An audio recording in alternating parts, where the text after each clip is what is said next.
So good day everyone. As for our group, we will be tackling about Fredrich Nietzsche's philosophy of evolution from God is dead to the Superman. First is that in this topic we will endeavor how Nietzsche views evolution. Nietzsche finds the study of evolution important because his philosophy of evolution shapes and influences the 19th century modern Europe, the present society that we live right now. And most especially, it views our understanding of reality. In other words, his transvaluation of values provides us the way to change our society, most especially when we deal with our country's secularization. And as one of the forerunners of existentialism, Nietzsche's philosophy provides us the way to become as unique others as free spirits who creates new values within themselves and to become as a childlike in the midst of the secularized society who searches for the truth. So in Nietzsche's prophecy, he has a pessimistic view that the society is being secularized. He then announces his battle cry, God is dead. Because in which he sees manggod in the reality kay many pious people are being affected by the immorality in their lives. They are good in going to churches, devotion sila, mga prayers and etc. But they do not manifest the goodness in their actions. So, Nietzsche said, we kill God, you and I. By this, kaning statement, kaning we kill God, you and I, kay it marks the church as the city of destruction. Kay ang city kay ang church manggod kay dili siya kanang establishment ra. Ang church manggod kay more nag-stand siya as ang kita kanang as one church. So Nietzsche sees the religious community sa Christianity shaken to its lowest foundations. The faith in God kay collapse na, the faith in Christian aesthetic ideal kay ni kanang down,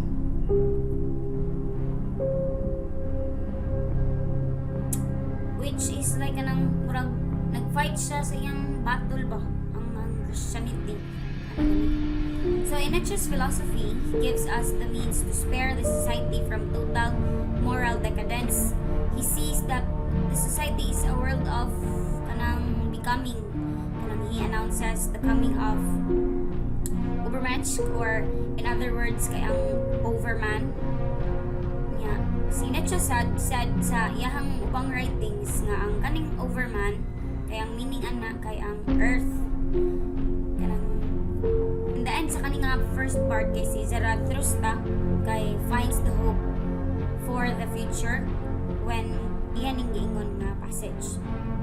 No, not passage, yan giingon nga statement. And that is the great noon when man stands in the middle way between beast and overman and celebrates his way to the evening at his highest hope, for it is the way to a new morning. Then will he goes under bless himself for being one who goes over and beyond. And the sun of his knowledge will stand at high noon for him. Dead are all gods. Now we want the overman to live. On that great noon, let this be our last will. So, Nietzsche exhorts that in order to achieve the highest stage, which is the overman, one has to undergo stages or processes of life. Kanang para maabot ka sa katong stage nga overman, kay daghan kag agian nga processes of stages sa life na kay sundon nga pamaagi ba, more steps. Kani na table here in this table kay makita ang relationship ni katong Zarathustra's nga 3 stages para mo transform ta sa philosophy ni Nietzsche. Kani makita diri sa table na diri ang kaning 3 metamorphoses and Nietzsche's process of philosophy. First is ang kaning the camel. Ang kaning camel na siya description nga burdened by accumulation of values, obligation to the old tradition, guilt attendant on their inevitable violation. Na siya way sa iyang shoulders ba? Di na gani makita ninyo nga na siya burden nga gidala nga kanang sa mga values iyang na. So ang relation ana sa philosophy, sa process of philosophy ni Nietzsche ay concepts limits the truth. There are no facts, only interpretations. Total moral decadence, slavery of the old traditional values. So walay facts kuno only interpretation. So kanang it depends kanang ang usa ka kanang butang kay depend siya sa atong interpretation, depend siya sa kung unsa atong perception, unsa ato ang understanding ana niya. Wala siya facts, wala siya kanang given nga kanang truth nga mao na siya ang sakto nga siyang tinuod. The lion, the bearer of I will, to create new values, freedom to oneself, no to duty, and the right to new values. So, ang kaning lion kay mo siya ang murag mo wander into new things, new values to learn ba, to accumulate kanang makuha niya nga bago nga values, kanang willing nga mo kanang go out sa iyahang comfort zone gani ina na gani nga dili lang siya mo stay ana nga mura na iyang settle ana ba. Ang iyang relation to Nietzsche's process of philosophy is that ang genealogy of morals kay knowing that our moral system is based on old traditional values which could not anymore apply today since ang ato among generation is dynamic. Change is the only permanent thing in the world. So kanang naadyo'y ubang traditions na dili na siya applicable gani karon since ang generation nato karon is different from the past generations. So given jud nga ang generation karon kay nagyud siya makuha nga mga bag-o nga values nga ilahang ma-learn coming from the experiences and situations karon. Next is transvaluation of values, to shun away all values, create unique and new values and traditions. So kanang set aside ang katong old values kay lagi na kay kanang to be able to gather and kanang i-enhance, i-widen ganin mo, expand nimo ang imong self ba for new values, dili lang ka mapabilin ana siya. Will to power, the life within us, the will to overcome, to subdue, and to overpower. Kanang nakay will, kanang murag nakay panindigan gani nga ipadayon na dili kang mapabilin na lang ani. Kanang as I made mention na lang all over ba kanang dili siya seeker siya in simpler terms. Ang kaning lion kay seeker siya, di siya magpabilin sa kana lang, seeking to new things siya ba kanang gusto niya expand ang iyang kaugalingon, dili siya magpabilin lang ana sa iyang mga nakatunan mo na siya. Last metamorphosis is the child, a sacred yes to life which is the innocence and forgetting, new beginning, a game, and self-propelled will or a first movement. Ang iyahang process sa Nietzsche's philosophy is kanang Superman or Overman or Übermensch, the highest stage of man's development, yes to life, inherent quality of a child, or the extreme manifestation of the willpower. So ang kani siya given sa iyang name kay child kay ang bata innocente ba gina siya. So kanang since you want to form a new beginning kay you want to forget the kanang ang sa una ba na nimong kalimtan, ang kaning child is you want to forget gani for a new beginning. So we will now then proceed to chapter 2. The metaphor kaning God is dead is boldly written mostly in the books of Fredrich Nietzsche. In the book The Gay Signs nga gihimo ni Nietzsche kay iyang gi-assert dito nga kanang ang Ginoo kay namatay na, nga iyan ang famous parable sa The Madman. In the said story, ang nakunoy madman nga ni-rise up sa bright morning horse, lit the lantern, going to the marketplace and cried incessantly, I seek God, I seek God. When the people in the marketplace saw how strange or weird this was, kay kanang kung ano gud siya, bago siyang mata ni nagpasuga siya og lantern para sa iyang guide para sakay niya sa kabayo padung siya dito sa marketplace. Kay niya pag abot niya dito sa marketplace ni kalit lang siya og ingon nga, I seek God. So murag kanang random na siya, ikaw makakita ka kay so ni siya, uy, weird ani niya ana gani. So people then laughed and yelled at him. Upon the sad perception, the shouts, whither is God? We have killed him, you and I. So in fact kanang sa iyang major work na Thus Spoke Zarathustra reminds us of the New Testament in its use of symbolism. Zarathustra, the prophet, through without Nietzsche conveys his message of freedom in this book, goes out from the cave and begins to go down in the lowlands in order to announce the death of God sa mankind. Yeah. After 10 years of solitude and meditation, the prophet Zarathustra finally realizes that his search for wisdom has made him weary and exhausted. Sa iyang after years of research, after years of kanang expounding himself nga about kay kanang ikapoy siya kanang murag it made him weary and exhausted to a point nga kanang ang life of religion leads him to a stationary and inauthentic existence gani, depriving him of his personal moral growth and exploring the different possibilities towards a meaningful life. Kay kanang murag iya ra jung gi-focus ang self, murag ang iya kaning mindset is na focus sa death sa Ginoo. So murag iyang gi kanang prohibit ang iyang self to grow morally, kanang to expand his kanang perception nga there are other sides, there are other perceptions, there are other views nga there are different possibilities nga para mas ma-meaningful niya ang iyang living of his life.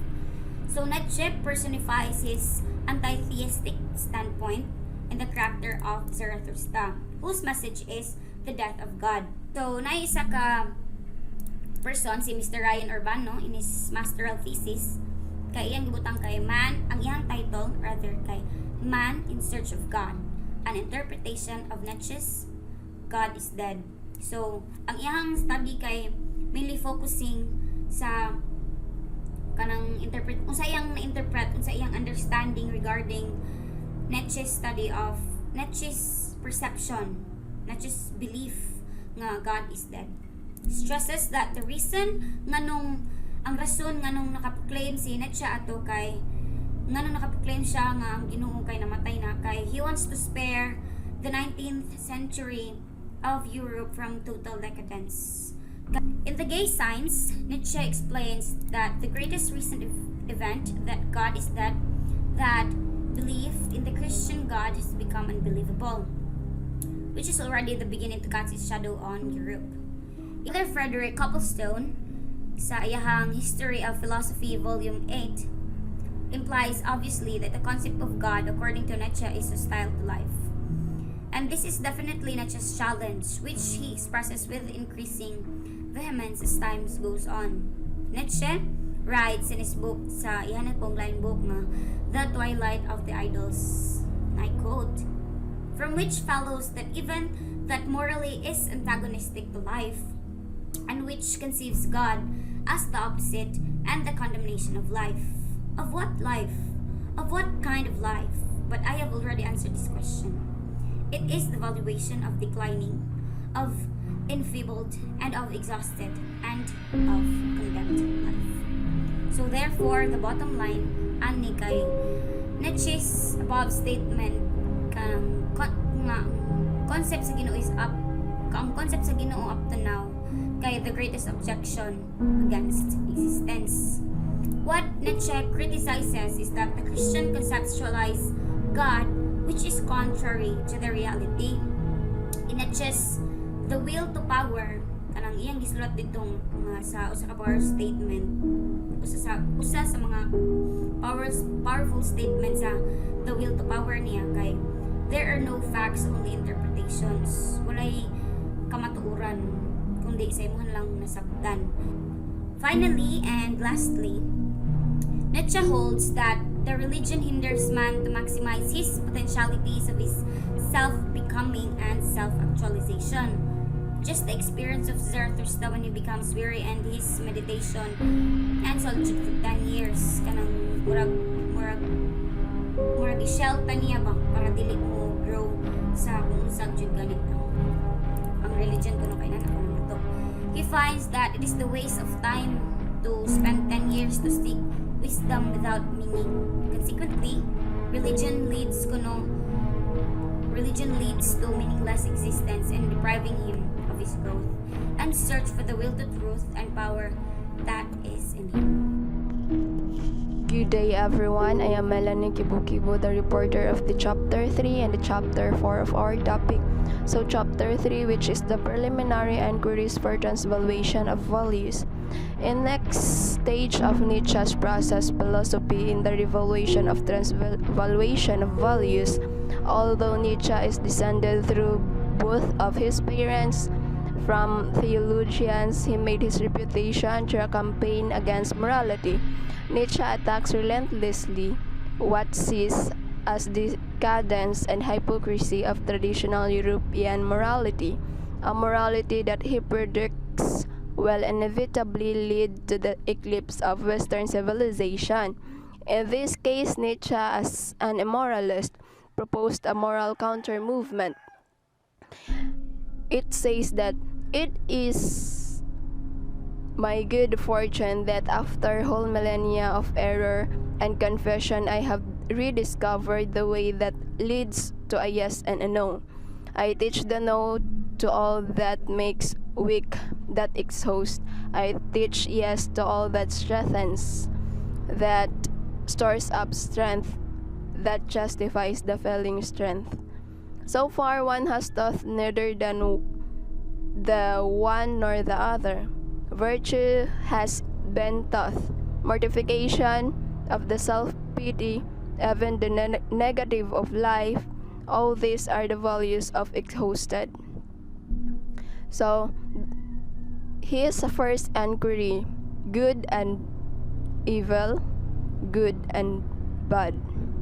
First inquiry is the birth of Christianity out of the spirit of resentment, not as people may believe, out of the spirit a counter-movement by its very nature, the great rebellion against the dominion and noble values. To abbreviate Nietzsche's most searching poem in a brutal way, the slave found that by being subtler than their masters, they could exercise their will to power in ways that, though despicable from the noble perspective, were effective even finally to the extent of converting the masters of their values.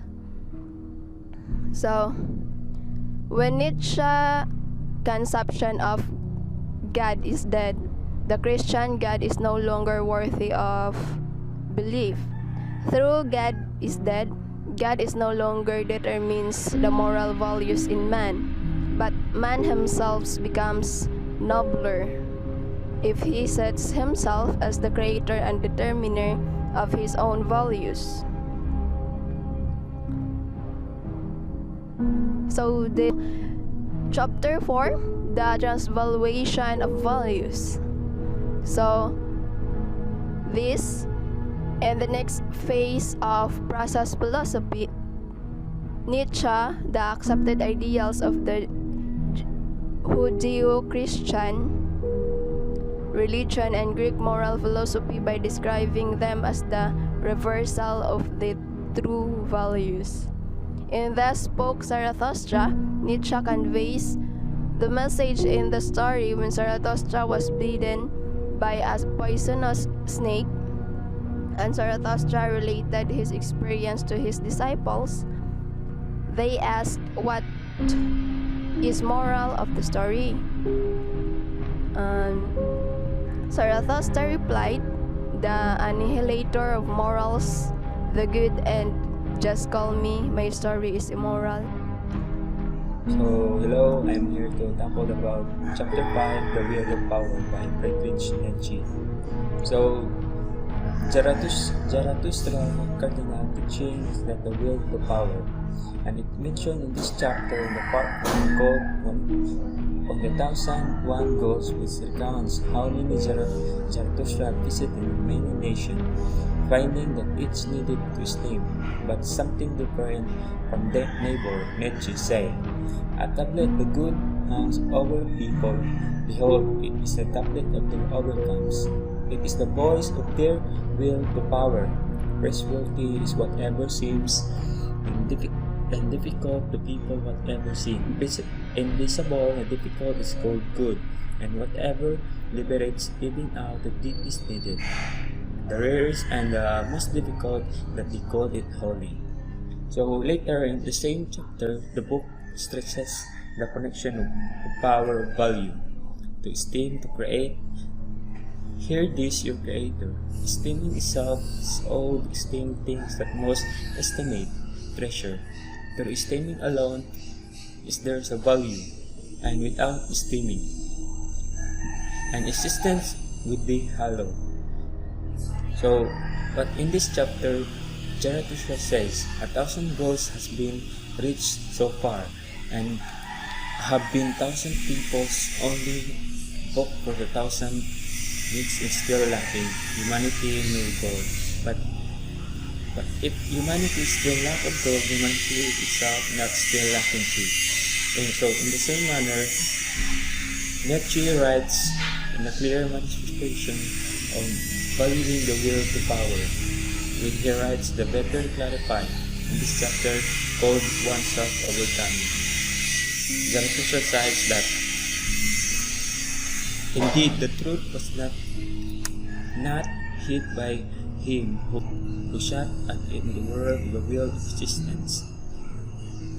That will does not exist, for does not exist cannot will. But what is existence? How could still existence? Only where there is a life, there's also will of life. But I teach you will to power. So Nietzsche conveys that characteristic of will of power. It is characterized as the will of truth, will thinkability, and procreative of life. The will to be master, and the will to be existence. A life as a will to power. So Nietzsche points in the good of man, all these enhances the feeling of power, the will to power, and the will itself in a man. Happiness is the feeling that the power in increasing the system has been overcome, and what is harmful to the will of power is none other than Christianity. Basically, Nietzsche holds in his view that the life of man by nature is like the will of power, which is the more precise definition of concept of life. So nature is the whole cosmic process, is the manifest to the power nothing else besides. A common mode of nutrition is life. It is composed of multiplicity of forces, and one is a resistance of all other forces, and second is adjustment of the same according to the form of breathing, and estimate of return to simulation and association, and life, and therefore would be defined as an enduring form of process of establishment of force, in which different contenders grow and occur.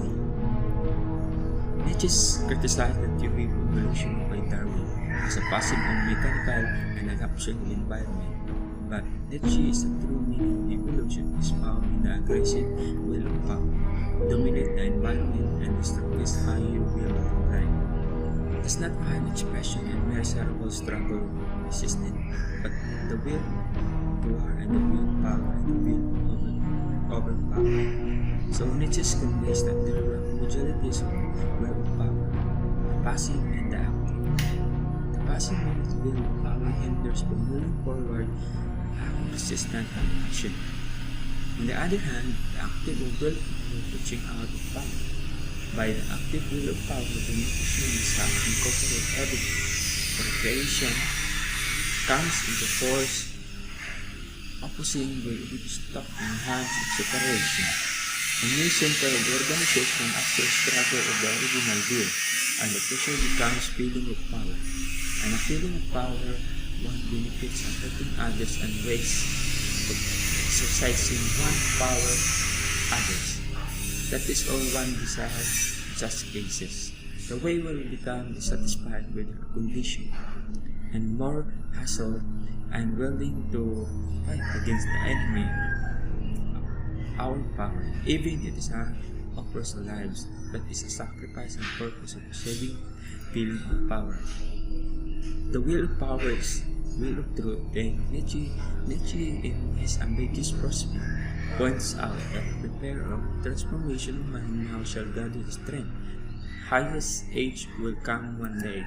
The age will carry heroism to search for knowledge. That is the will wage wars of sake of ideas and their consequences. Human beings who are the pain of seeking all the things for what they must be overcome. For the secret harvesting of existence of greatest fruitfulness and enjoyment is to live changelessly. And Nietzsche add all the moralities address himself to individual. For the sake of happiness, as one says, what are they but the counsel for the behavioral regulation of degree of the dangerousness in which individual lives will himself. Besides against his passion, his good and bad inclination, and so far as they have the will of power. So lastly, Nietzsche declares in his book that the journey of life as a free spirit is very dangerous. If you want to achieve his end, the overman life is like a man stand carefully on the tightrope between the best order. Then he goes under the blessing of being one who goes over the beyond the sun, and his knowledge will stand and high will for him. So we will now proceed to chapter 6, which tackles about the Superman. In this chapter, Nietzsche declares that the highest stage of man's development is for man to become an overman or the Superman. This chapter aims to uncover the meaning of Nietzsche's Übermensch by inquiring into the following: the concept of overman, the Dionysian perspective, and the child is an implied manifestation of the Superman. So what is the concept of Superman?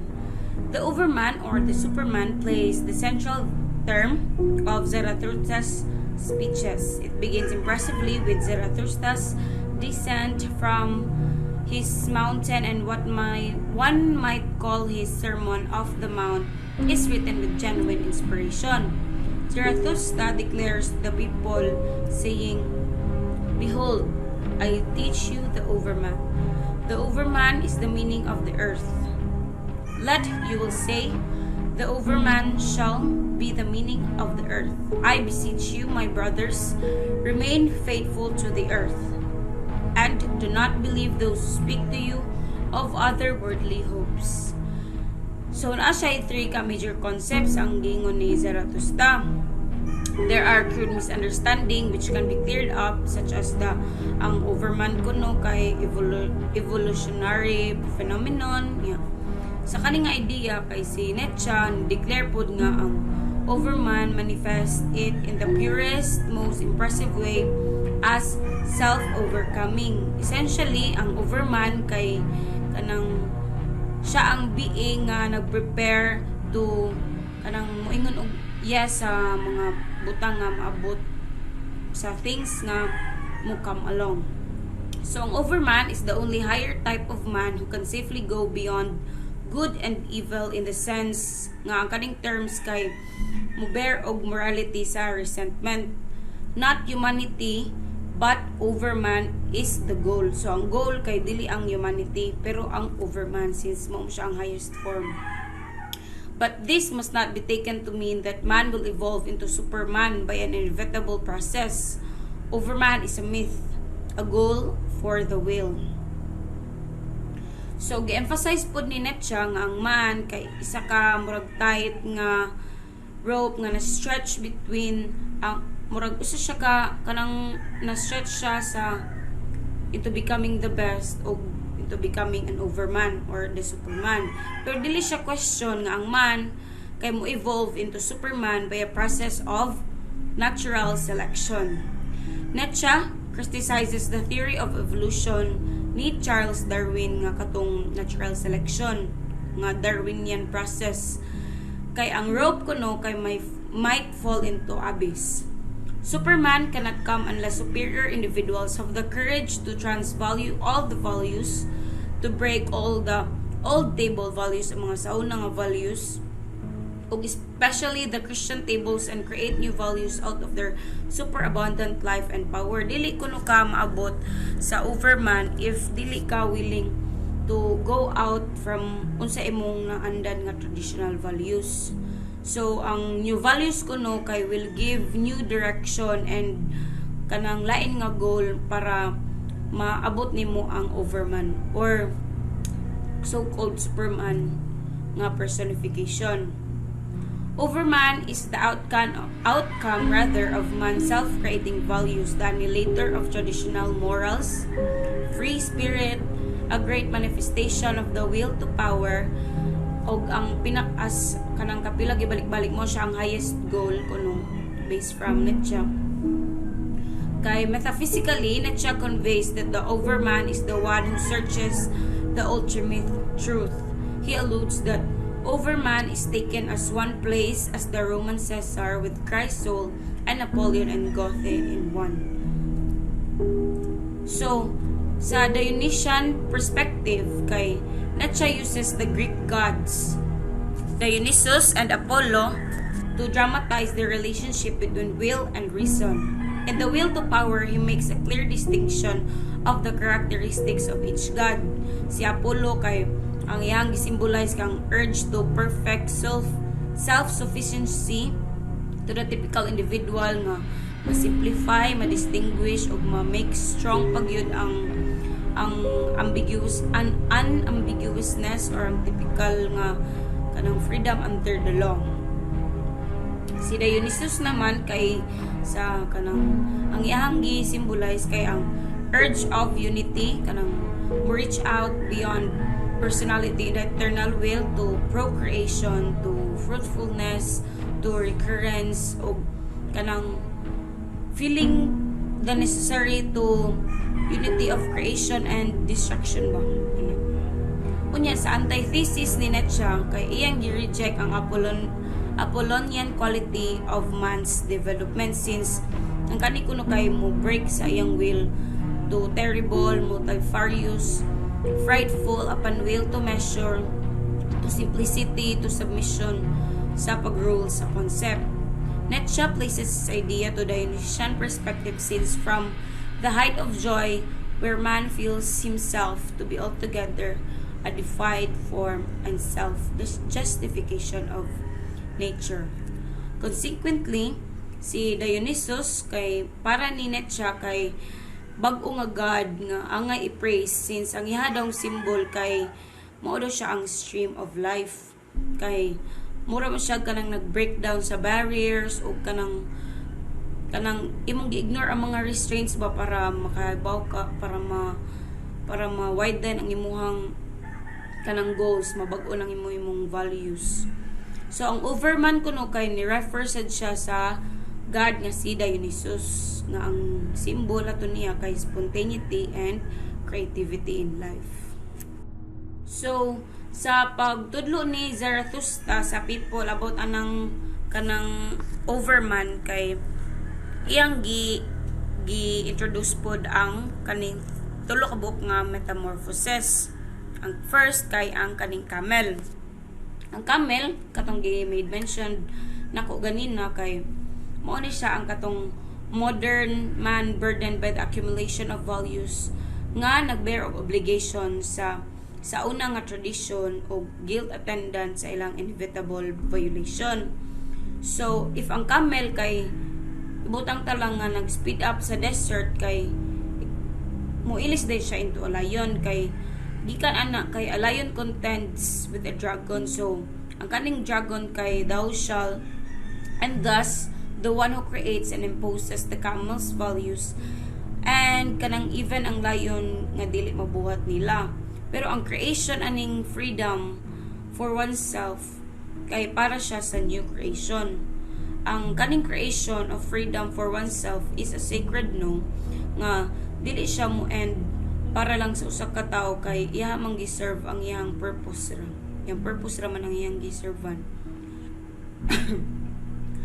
The last transformation is a surprise for ang ihamang last transformation kay ang child. Ang child kay ang innocence, ang pagkalimot ug ang new beginning ug game ug ang self-propelled will ug ang first movement para makaingon tag yes sa of all other things nga naa sa Nietzsche's version of Christ's symbol of childlikeness in the Gospel of Matthew nga nag-ingon, Amen, I say to you, unless you turn and become like children, you will not enter the kingdom of heaven. Whoever humbles himself like this child is the greatest in the kingdom of heaven, and whoever receives one child such as this in my name receives me. So, in the same manner, ang child kay ang highest phase sa transformation. Ang highest phase of man kay ang overman. Ang highest phase sa kaning transformation of metamorphosis kay ang child mo siya ang last stage. Kay siya man ang highest goal sa manifestation. Inherently, the child is the implied symbol of the Superman since the child is the consequence of creating values of its own, who seeks truth o kanang ang pag-yes to life. I-quote po ni Nietzsche ang in a real man, a child is hidden and wants to play. Go to it. Women, discover the child in man. Let woman be a plaything, pure and fine like a gem, irradiated by the virtues of a world that has not yet arrived. Let the radiance of a star shine through your love. Let your hope be, may I give birth to the overman. So, in the next few chapters of kanang Zarathustra, ningon si Nietzsche nga, are you a man entitled to wish for a child? Kaya if anyone wants to be a child, must be a victorious one. The self-conqueror, the commander of your senses, and so Nietzsche's philosophy of evolution makes it clear that the attainment of the Superman requires the process of knowing the reality and even the structure of the society. As we see in the reality, many people are burdened with the old traditional concepts of God. Most of the pious preachers and catechists conceptualize God based on the teachings of the church. Most of their concepts are contrary to the reality of God. We can also consider that in our society, most of the pious people are good in hearing masses, prayers, and devotions, but the problem is that people do not manifest the goodness they have. The bottom line is they show their piety under the cloak of immorality. This give birth to nihilism, a degradation of Christian moral values, and the total decadence. Because of this, Nietzsche declares that God is dead. So to spare the society from decadence and nihilism, Nietzsche provides the transvaluation of values, which means to reject the old table of values and to replace it with the new ones. Nietzsche exhorts that man is free to create his own values, and that it is what makes man unique before the crowd, similarly with Kierkegaard. By transvaluation of values, Nietzsche spares the 19th century Europe from total decadence, and it marks the beginning of the post-modern era. To attain the highest level of human existence, one has to discover the will to power. For Nietzsche, the will to power is the life itself in man. It is the will to life, the will to truth, will to thinkability, the unexhausted procreative will to master, and the will to overcome. It points out it consists of happiness and pleasure is the feeling of power that is increasing the resistance that has been overcome. Consequently, it requires living the life dangerously, like walking on the tightrope stretched between the beast and the Superman. So, lastly, Nietzsche stretches out that when the will to power maximizes to the fullest, It declares the age of the Superman. Superman is the meaning of the earth if man has to be faithful to the earth. It also refers to Dionysus, a Greek god who is the symbol of spontaneity and creativity in life. The Superman, according to Nietzsche, is the inherent and implied manifestation of a child who is the victorious one, the self-conqueror, the commander of senses, and the master of virtues. That would be all. Thank you.